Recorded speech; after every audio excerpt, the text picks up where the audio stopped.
interesting, Natasha. Very, very interesting. Interesting bunch of stuff that you selected this month. Hey folks, welcome back to my channel. If you're new here, welcome. My name is Natasha and I do book things here. Today's video is going to be my January wrap up where I talk about the 10 books, 12 books technically, 10 books that I finished, and I'm going to rank them, some statistics, some stats. Any information will be linked down below. One thing I do want to mention is if you are looking for a good statistical book tracker, the one that I use is a spreadsheet that Ali from Hardback Hoarder created. I'll leave Ali's link down below. One thing I will say is Ali puts a ton of work into this. If you're gonna go use that spreadsheet, be sure to follow her like list of rules and then don't bug her about how to change the spreadsheet. She puts a lot of work into it but then kind of sends it out into the universe. I use it, just make sure that you follow all this stuff properly. Be sure if you are using it and you're planning on using it, if you can, it's really nice to tip your creators in any way that you can if you're going to be using something that they spent their time and energy on. Just because it's a really intense spreadsheet that I attempted to make one for myself one year and I went, absolutely not. But yeah, that's what I use, so let's get into some books. One thing I think is going to be different this year that I want to sort of show you is in her spreadsheet in the monthly kind of category, there's a lot of really nice pie charts and graphs. I like looking at them. So I'm going to talk to you about my monthly stats, but through these videos I'm going to show you how my yearly stats kind of evolve, kind of get to see month by month how they change and shift. I think that might be a fun thing to include. So for the month of January, I read 10 books, which I'm pretty proud of myself for. A lot of them are shorter, a lot of them are poetry. Big heads up for my channel in 2021. I've been getting really into poetry, but I don't really know what poetry I really like. A lot of modern poetry, not a lot of not Instagram poetry, let's get real. And so I've been trying to select poetry from all different sort of timelines without getting too back into classical, because I know I don't really like that, and sonnets and stuff don't really resonate with me. But I've been picking up a lot more poetry, so if you see a lot more in the future, that's what's up. I'll probably make a video talking about some poetry that I like and dislike, and hopefully maybe asking you guys for recommendation. I don't really know what I like. I know what I like, but I don't know what I don't like. It's complicated. I read 10 books. Pages read was 2,603. It says in here hours listened to 4.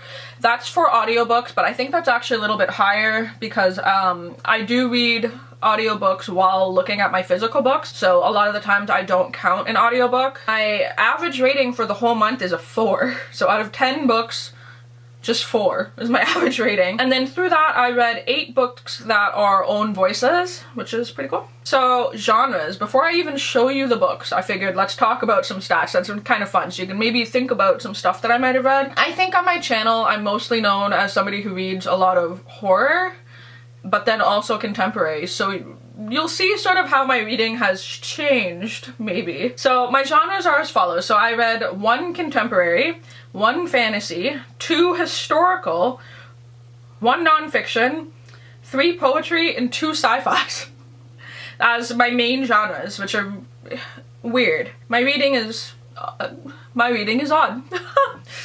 Okay, so then my audience is 7 adult books and 3 YA. Definitely shifting more into more adult fiction. Not to say that I don't read YA or I won't add in a middle grade, but I feel I'm kind of drawn more to adult stuff right now. And then in this spreadsheet it does track author identity. If it's something that's interesting for you, if it's something that you choose to track. I like tracking it because I like to see what I'm lacking from my bookshelves, and I like to kind of, you know, implement different author identities and different voices and different races and genres as I see fit. So I like tracking it to see sort of what I'm missing out on. So the way that I'm going to word this hopefully sounds okay. I have 2 books by authors that go by he, him, and then 7 books by she, her, and 1 book by they, them. So then for race, I had 1 book by an African author, 1 book by an Asian author, 2 books by Black authors, 1 book by an Indigenous author, 1 book by a mixed race author, and then 4 by white authors. And then 2 authors I've read before, 8 of them were new to me. So my ratings are as follows. I have 1 2-star book, 1 2.5, 1 3.5, 2 4s, 2 4.5s, and 3 5s. So all in all, a very solid, very good reading month. Some graphs for the entire year. So you can see there, that's my genres. That's contemporary, fantasy, historical, nonfiction, poetry, and sci-fi. You can see the percentages of those. And one thing I do like about Ali's spreadsheet is that it breaks down your subgenres, and here's where things get a little bit more interesting. So I like to include subgenres that I remember, or it's going to be the main focus on Goodreads, like the second one on Goodreads. So it's either one. It's either going to be something that it focuses on those kind of issues, or something that Goodreads tells me is the subgenre. Subgenres are Indigenous, classic, contemporary, mystery, sci-fi, horror, feminism, and then 3 LGBT, which is kind of what I put in there, just to kind of the other focus of that book. And then one thing I find interesting is that 80% of my books so far have been standalones, 20% have been part of a series, and I borrowed a book from Jeff. Some of these I'm going to talk in a little bit more detail in their own vlog or their own video, so if I kind of glance over them a little bit, that's why. I'm going to start from my least favorite book all the way up to my 5 stars, because, well, why not? So the first book we have here, this is part of the January Buzzword readathon buzzword. The word was dream, and this is a book I borrowed from Jeff, and it is Do Androids Dream of Electric Sheep by Philip K. Dick. I had no idea what the hell was going on in this. This is a sci-fi book that was written in 1968, and it's set in 2021, which is one of the reasons why I wanted to read it this year. I couldn't tell you what this is about. Like, that's why my thumbnail is like, will you describe these books? Well, nah. It's really hard to describe a sci-fi book that I skimmed this at most. I read a little bit of it, but then I skimmed it, and then I immediately went and read like a SparkNotes Wikipedia like analysis breakdown chapter by chapter of what the hell was going on. So it follows humans, and they sort of have, some people have real animals, and then most people have like android animals, and he has an android sheep, and he has to go fight and kill androids, but then he asks the questions, well, do androids dream of electric sheep? It's a really interesting, like, honestly, everything that you can think of with do androids dream of electric sheep, you can kind of just think of by simply asking yourself that question. So the need for reading this book wasn't really there for me, but I mean, it was an interesting look at some distant sci-fi. It did make me think a little bit about that whole deal. I don't know, but it was weird, and I didn't really like it, and I needed to Google everything that happened. So I gave it a 2. So next is a book that I rated 2.5, which is sort of just middle of the way. I definitely think like a 1 is like, this is a bad book.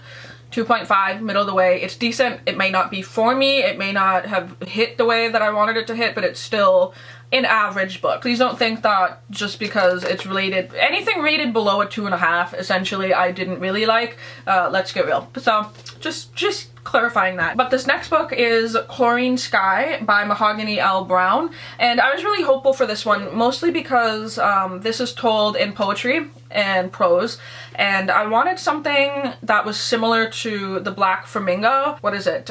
Clap When You Land by Elizabeth Acevedo too. Like the Poet X, which I haven't read yet, but I know it's good. Any book sort of told in that kind of broken down poetry sort of style is sort of what I was hoping for. So I knew going into this that it was told in poetry.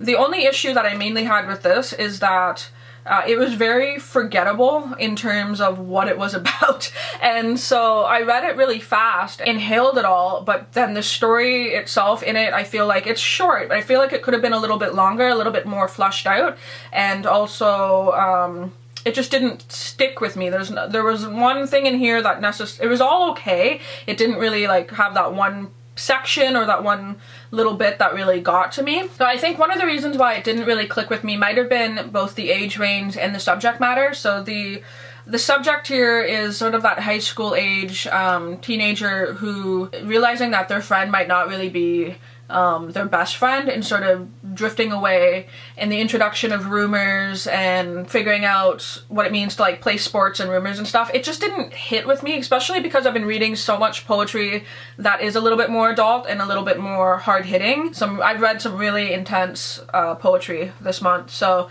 this felt a little bit younger and a little bit, I don't want to say juvenile, but just younger than what I was expecting. So I think this would really work for a lot of people, but maybe in a younger age range that might find this more relatable, so more like, you know, 15 to 19 maybe.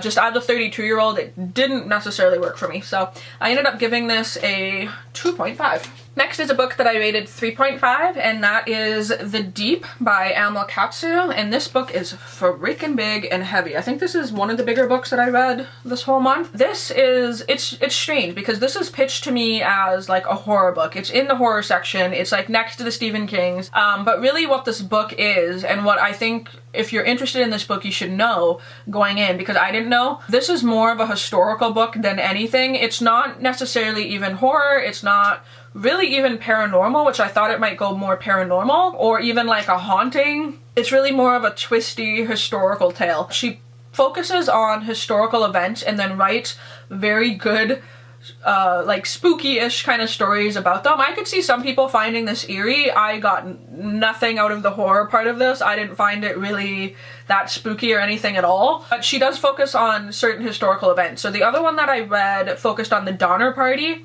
which is, you know, a group of people who basically traveled essentially like the Oregon Trail. You know, they ended up having to eat each other because they were starving on this trail. This follows a woman who knows the lady who actually survived both the sinking of the Titanic and also the explosion of the Britannic, if that's right. Hopefully that's right. And that is a real person, by the way. Look that up. Look up, you can Google it. I think her name was, it starts with a V. It's either Violet or Victoria, I forget. But I think it might have been Violet, I don't know, Violet. And yeah, she was a lady who actually survived both the sinking of the Titanic and the explosion of this other ship. It's kind of crazy. She was a nurse and she went and did both, and she got handed a baby at one point, and like the baby got snatched away once they got rescued, and it's all very fascinating. All of that kind of touches into this, but the actual story of this, not that interesting. I liked it for its historical accuracy in mentioning those things and kind of giving me a little bit more of a idea of who these people were at the time. I know a lot about the Titanic, like too much about the Titanic probably. I feel like if you knew nothing, this might be the book for you, but because I know so much and because I've went deep diving into one of the ladies that they're mentioning in this book, the survivor of both of those boat sinkings, this didn't really do anything for me. So I enjoyed it and I gave it a 3.5, but I didn't get anything from it, and I definitely wasn't spooked or thought it was creepy or anything. It was more of just a historical blah blah. And the second half of this I found pretty boring. So enjoyed the beginning, didn't really enjoy the end, thought it was boring. So moving on to my 4s and 5s, everything from here on out I really, really like. And there's very little difference between, I would say, my 4.5s and my 5s, like, let's get real. Kind of just sitting with myself and trying to realize, like, okay, what are 5s? To be honest, most of these are 5-star books in my mind, but I have to be more critical, because if I came on here and went, here's 18 of my 5-star books that I read this month, I need to read more critically, is that's what I'm trying to do. I'm trying to really, I don't know, rate things critically, I guess. I don't know. These two are 4s. So the first one is, ignore the fact that it's I spilled coffee on it. Just don't, my life's a mess. So this is a poetry collection, and this is the final 3 out of a box set that I have. This is the last one that I had to read. And just a heads up with Amanda Lovelace's poetry, and this is something that I very much appreciate. I love that they include trigger warnings at the beginning of the book, because I need them. And I never was somebody who really necessarily, not that I didn't believe people when they said, oh, I have triggers. It was more of, it didn't affect me, so I never really cared until it did. If you are new here and you don't know, my big trigger is self-harm. I don't like reading about it. I don't like reading content with it.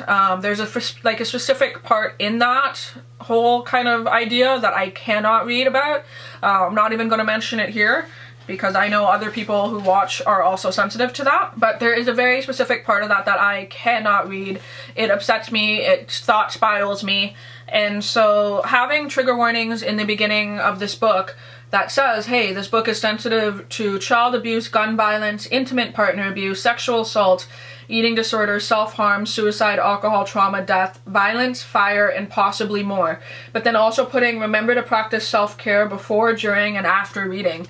That's beautiful. That's important. And I don't want to get into the whole topic of, you know, should trigger warnings be put in books? It's a hot topic that's been talked about on BookTube for a while, but yeah, I appreciate it because for months I could not read this, and then finally I looked at it and went, yeah, okay, you know, I think I'm in an okay enough position to possibly read about something that's going to upset me. Knowing that that's in there, I was able to go in with a defense already ready to go. You know what I mean? So something that I do with my poetry collection is I actually tab things that I like.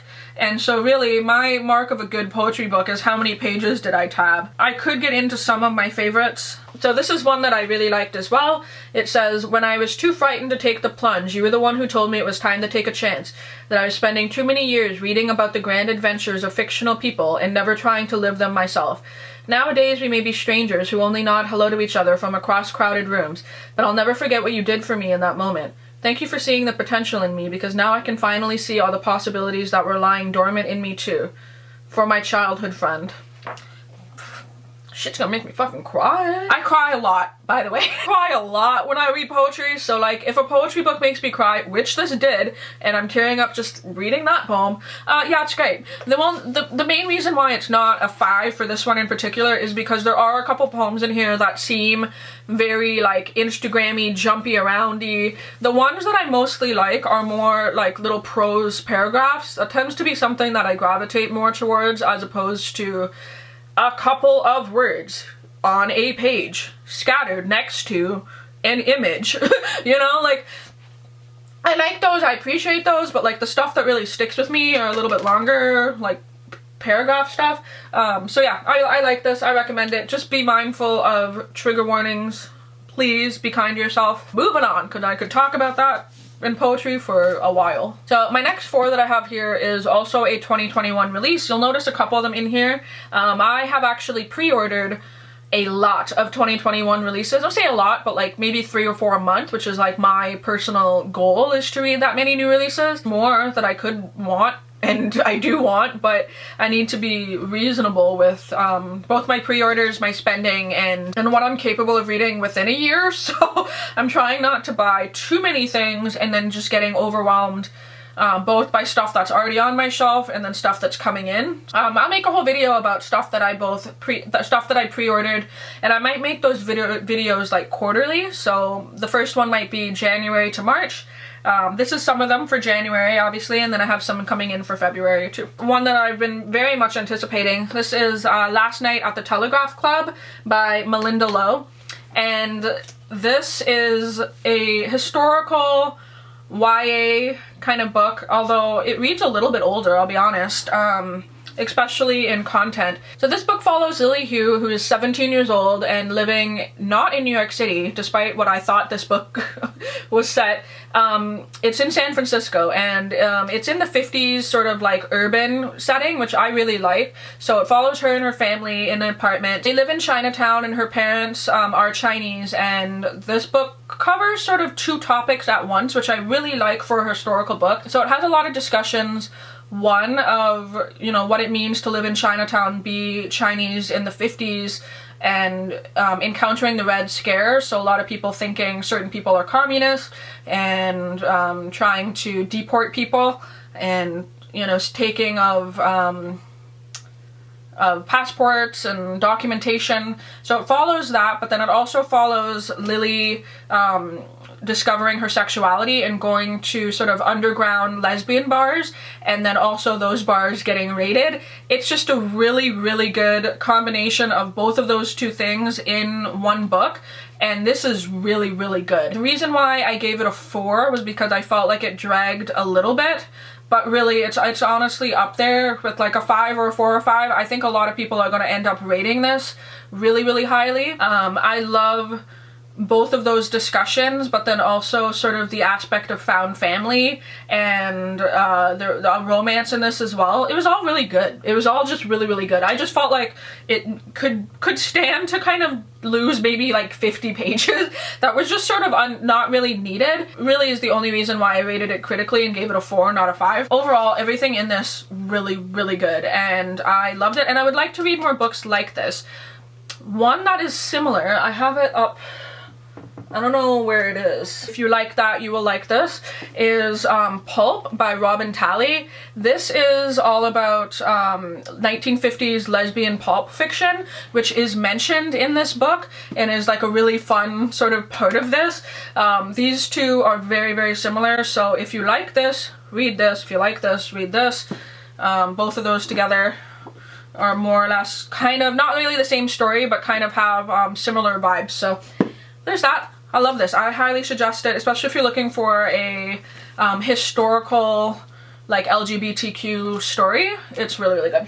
So up next, a book that I rated 4.5. This is The Deep by River Solomon, and I talk at length about this in a vlog where I read this book and read all books.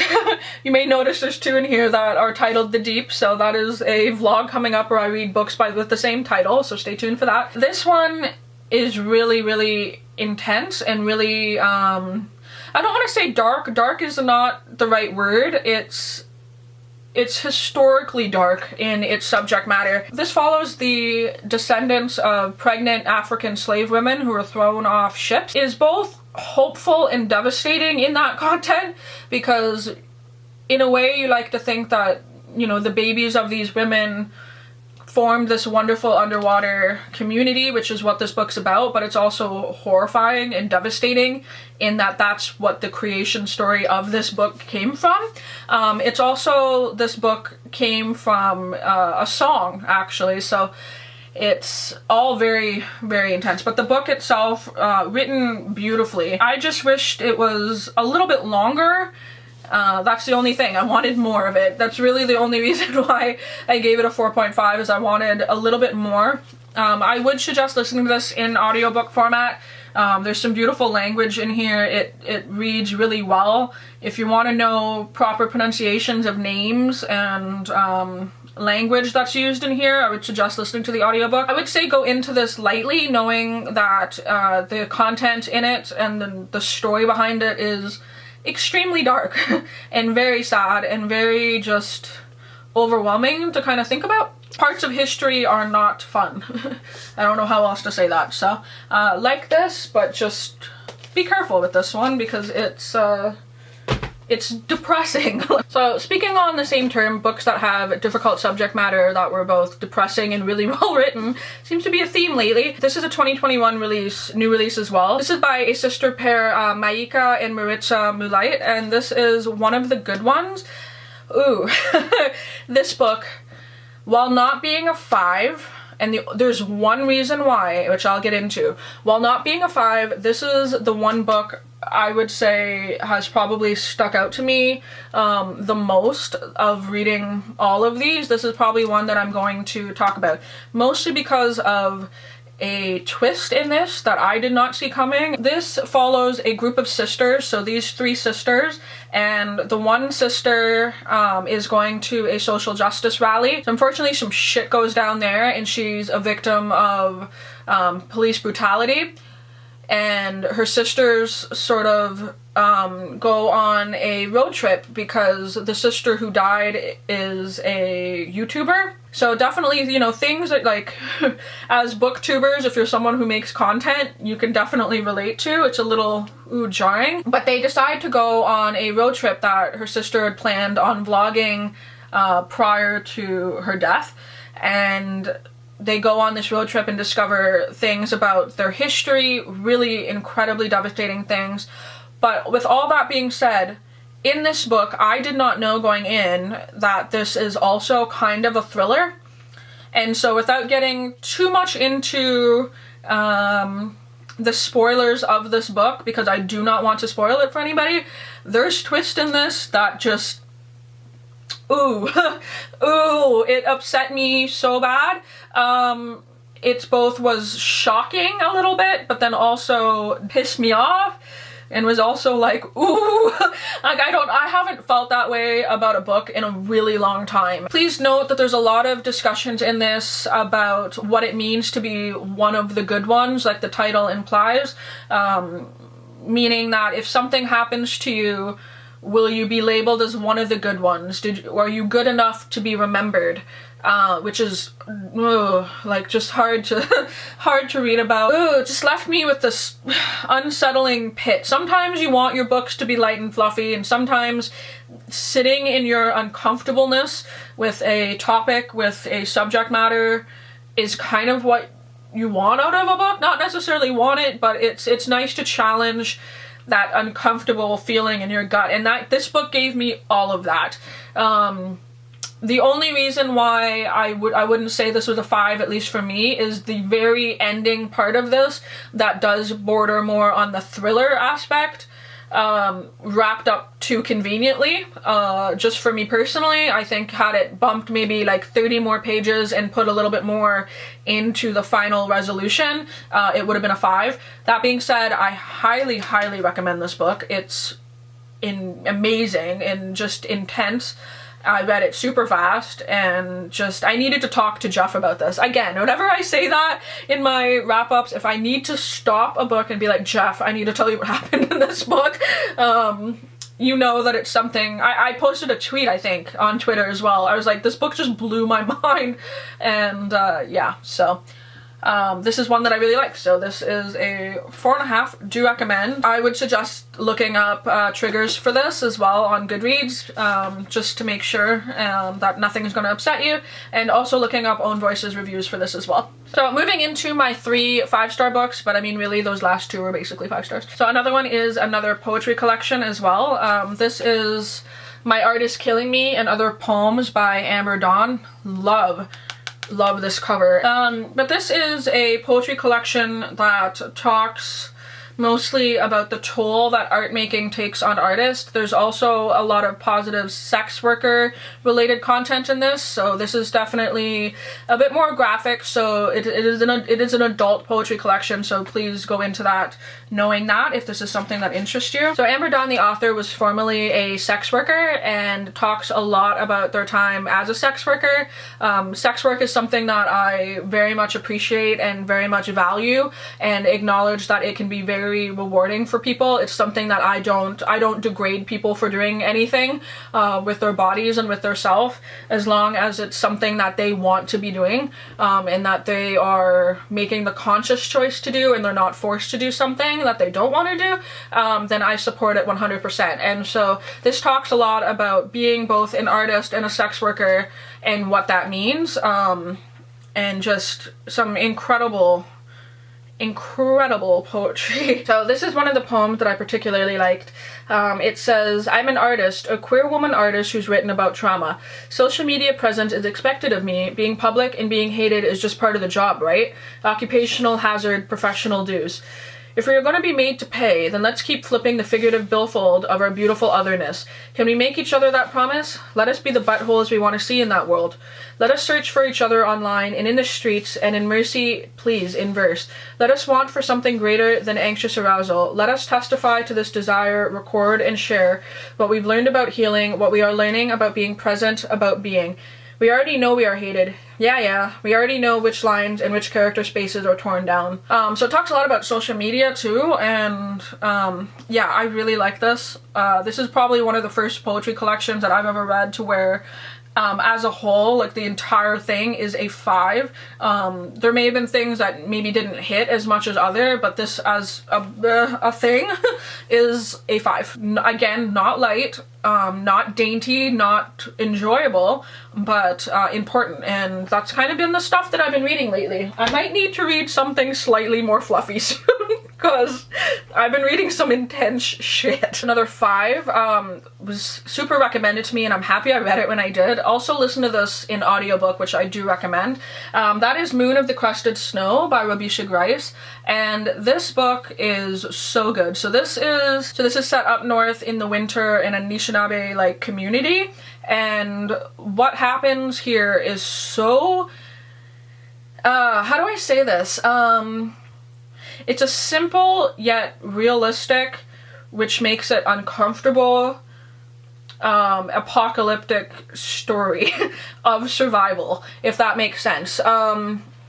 This upset me mostly because, you know, I'm from Ottawa, so southern Ontario, but I have friends and I have family who have lived on reservations up north, and who have talked to me about their experience, and I know people who have had to hunt and freeze moose, and so I know a little bit. I won't say I know a lot because I definitely don't. So all those things that I know are in this and portrayed, as far as I'm aware of, accurately. I highly suggest you check out Indigenous reviewers for this book as well, so they can speak to the accuracy, but the author himself is Indigenous, so it's an own voices novel. You know, making sure that your generators are running, making sure that you have food for the winter, the importance of food for the winter, and using every part of an animal. Watching this sort of slow burn, realistic tale of an apocalypse, quote, apocalypse, survival story, it's very unsettling because you're just like, oh, this is what people would do. That's what I would do with my family. That's what I would do. I would go get my rations. I would go, you know, bundle up, make sure that I have enough wood, or make sure that I have, and so it provides a very like overwhelming sense of like creep, and it's creeping in its reality, and you sort of are dealing with that. Like, it made me so uncomfortable because it's winter where I live. I know what a northern winter looks like. I know how hard it is. I know all of that. But then I also just the way that the characters in the book react to what's going on is what I would do. And it's just, oh, it kind of messed me up because even though this is a work of fiction, it read so real. I loved everything in this, absolutely loved it. It's a 5-star book, there's nothing wrong with it. And one of the moments in this I love is everybody coming together and having a grandfather tell stories for the children. I love that. Do highly suggest the audiobook. The audiobook gave me a real sense of warmth because I'm familiar with the accent, and it's just, I don't know, I absolutely loved it. So, and I'm familiar with certain terms and stuff, but I don't know how it is properly pronounced because I haven't heard enough of it. So I suggest that if you're unfamiliar or you're kind of flipping through this book and you're like, oh, how do you pronounce that? Especially if it's in a language that you're unfamiliar with, I do suggest the audiobook, just because you can kind of go back and hear it over again and then understand. You're kind of just indirectly kind of learning how words are pronounced properly in that language, in that culture, and I think that's a wonderful thing. Quiet, but like really powerful, and uncomfortable, but like good. I don't know. I loved it. It's 5 stars. Alright, and then the last book that I have to talk about is another 5-star, obviously. It's my favorite book of the month. That is In the Dream House by Carmen Maria Machado. So it says, In the Dream House is an account of a relationship gone bad and a bold dissection of the mechanisms and cultural representations of psychological abuse. The author traces the full arc of a harrowing relationship with a charismatic but volatile woman and struggles to make sense of how what happened shaped the person she was becoming. Each chapter in this inventive memoir, thank you, memoir, that's the word I'm looking for. It's an inventive memoir told in like little paragraph chapters. It's really, really interesting. Big trigger warnings in this for like abuse, basically. Emotional, psychological, almost bordering to physical. And also there's discussions in this about what it means to be a lesbian in a relationship where it's not often talked about or referenced a lot, about abuse within like a lesbian or LGBT relationship. So if you're someone like me who is part of the alphabet mafia, then this is a really interesting look at relationships and what can happen, because it's not something that's talked a lot about in media and a lot in books, but does happen. Abuse happens to everyone regardless of gender or not, so it is something that I think is important. But oh, this book made me cry. There's parts in this that I just I will go back and I will reread this without a doubt, because it is so much of this kind of hit home in certain ways. Not all of it was relatable, which good. But this is one part. It says, "Dream house as inner sanctum." This is page 82. It says, "I often think about how special it is for children to have their own rooms. The necessary sacredness of private space, of the body, of the mind. I am, as my friends tell me, a traditional Cancer this way. I love to nest, to make areas mine. I had a room to myself as a kid, but my mother was quick to point out that it wasn't my room, it was her room, and I was merely permitted to occupy it. Her point, of course, was that parents had earned everything, and I was merely borrowing the space. And while technically this is true, I cannot help but marvel at the singular damage of this dark idea, that my existence as a child was of debt and nothing, no matter how small, was mine, that no space was truly private, anything of mine could be forfeited at someone else's whim. Once my parents... Which, I mean, that right there, yeah, I kind of cried about this for like a couple days. Trauma. Once wanting space from my parents after a fight, I closed and locked my bedroom door. My mother made my father take the doorknob out. And while I'm sure they remember this horrifying moment very differently, all I can remember is the cold sensation in my body as the doorknob, a perfect little machine that did its job with unbiased faithfulness, shifted from its home and the screws fell away. The corona of daylight as the knob listed to one side. How, when it fell, I realized that it was two pieces, a small thing keeping my bedroom door closed. I was lucky in that moment that the deconstruction of my door was a violation of privacy and autonomy, but not a risk to my safety. When the door was open, nothing happened. It was just a reminder, nothing, not even the four walls around my body, was mine. Yeah. And so, the whole book is that, and is all stuff like that, where it is telling a story in a memoir, but like, oh my god, it's some of the best things I've ever read, honestly. And so, this is a definite 5-star, but again, also, like most of the books in this, tread lightly. These are not books that are like, ooh, you're gonna feel good. Some of this actually brought up stuff that I'm like, need to talk to somebody about this in a mental health professional way. Yeah, so there's that. This is a 5-star, made me emotional. But yeah, those are all of the books that I read in January. Will February be lighter? Stay tuned. Who knows? Maybe. Probably not. Hopefully you all like this video. Let me know in the comments down below if any of these books interest you. Let me know if you've read any of these, if you relate on any of these. Yeah, I read some dark stuff, apparently. Until I put them all together and I went, interesting. Interesting, Natasha. Very, very interesting. Interesting bunch of stuff that you selected this month. Yeah, anyway, I'm gonna go ahead and go, but those were the books that I read in January, and I will see you in my next video. Bye!